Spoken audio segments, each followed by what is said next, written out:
നമ്മുടെ കിഡ്നിയിലൂടെ പ്രോട്ടീൻ നഷ്ടപ്പെടുന്നുണ്ടോ അല്ലെങ്കിൽ പ്രോട്ടീൻ നഷ്ടപ്പെടുന്നില്ലേ എന്ന് അറിയാൻ സഹായിക്കുന്ന ഒരു ടെസ്റ്റാണ് യൂറിൻ ACR അല്ലെങ്കിൽ യൂറിൻ ആൽബുമിൻ ക്രിയാറ്റിൻ റേഷ്യോ എന്ന് പറഞ്ഞിട്ടുള്ള ടെസ്റ്റ്.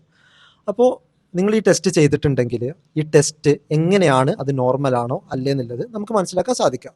അപ്പോൾ നിങ്ങൾ യൂറിൻ ACR എന്ന് പറഞ്ഞ ടെസ്റ്റ് ചെയ്തിട്ടുണ്ടെങ്കിൽ അതിൻ്റെ വാല്യൂ എത്രയാണെന്നുള്ളത് ആദ്യം നിങ്ങൾ നോക്കുക.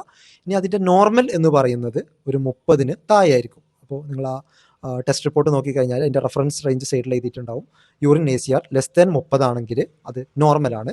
ഒരു 30 മുതൽ 300 വരെയൊക്കെയാണ് നിങ്ങളെ യൂറിൻ ACR. അതായത് ഇപ്പോൾ നിങ്ങളുടെ റിപ്പോർട്ട് ഒരു 150 അല്ലെങ്കിൽ 90 അല്ലെങ്കിൽ ഒരു 200 അങ്ങനെയൊക്കെയാണ് നിങ്ങളുടെ യൂറിൻ ACR റിപ്പോർട്ട് എന്നുണ്ടെങ്കിൽ അതിൻ്റെ അർത്ഥം നിങ്ങളെ കിഡ്നി ചെറുതായിട്ട് പ്രോട്ടീൻ നഷ്ടപ്പെടുന്നുണ്ട് അല്ലെങ്കിൽ കിഡ്നിക്ക് ചെറിയ രീതിയിൽ ഡാമേജ് തുടങ്ങിയിട്ടുണ്ട് എന്നുള്ളതാണ്. ഇനി നിങ്ങളെ യൂറിൻ ACR റിപ്പോർട്ട് ഒരു 300-ൻ്റെ മുകളിലാണ്, അതായത് നിങ്ങൾക്ക് 500, 600 അങ്ങനെയൊക്കെയാണ് കാണിക്കുന്നുണ്ടെന്നുണ്ടെങ്കിൽ അതിൽ നമുക്ക് മനസ്സിലാക്കാൻ പറ്റുന്നത് നിങ്ങളെ കിഡ്നിയിൽ നിന്ന് ധാരാളം പ്രോട്ടീൻ നഷ്ടപ്പെട്ടു പോകുന്നുണ്ട് എന്നുള്ളതാണ്.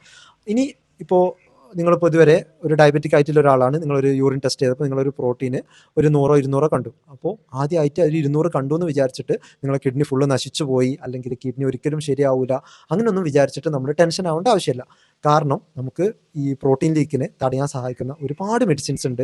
നല്ല രീതിയിൽ ഷുഗർ കൺട്രോൾ ചെയ്യുക, നല്ല രീതിയിൽ പ്രഷർ കൺട്രോൾ ചെയ്യുക, അതിൻ്റെ കൂടെ പ്രോട്ടീൻ ലീക്ക് തടയാൻ സഹായിക്കുന്ന ഡാപ്പ, എംബ അല്ലെങ്കിൽ ടെൽമിസാട്ടിൻ, ലോസാട്ടിൻ തുടങ്ങിയ മെഡിസിൻസ് ഒക്കെ എടുത്തു കഴിഞ്ഞാൽ നല്ല രീതിയിൽ ഈ പ്രോട്ടീൻ ലീക്കിനെ നമുക്ക് കൺട്രോൾ ചെയ്യാൻ പറ്റും.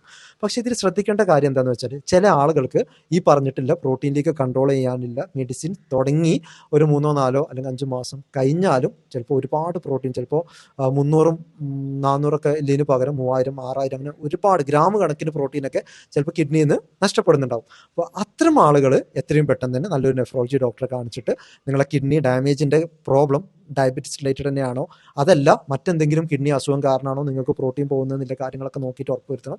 അല്ലാത്ത ആളുകൾക്ക് ചെറിയ രീതിയിലൊക്കെ പ്രോട്ടീൻ നഷ്ടപ്പെടുന്ന ആളുകളാണെന്നുണ്ടെങ്കിൽ നിങ്ങൾക്ക് പ്രോട്ടീൻ ലീക്ക് കൺട്രോൾ ചെയ്യാനുള്ള മെഡിസിനൊക്കെ കഴിച്ചിട്ട് കൃത്യമായ ഇടവേളകളിൽ ഫോളോ അപ്പ് ചെയ്ത് നോക്കിയാൽ കഴിഞ്ഞിട്ട് ആ ഒരു പ്രോട്ടീൻ ലീക്കിനെ നല്ല രീതിയിൽ നിങ്ങൾക്ക് കൺട്രോൾ ചെയ്യാൻ സാധിക്കുകയാണെന്നുണ്ടെങ്കിൽ നിങ്ങളെ കിഡ്നി ഡാമേജിനെയും അതുവഴി നല്ല രീതിയിൽ നിങ്ങൾക്ക് പ്രിവെൻറ്റ് ചെയ്യാൻ സാധിക്കും.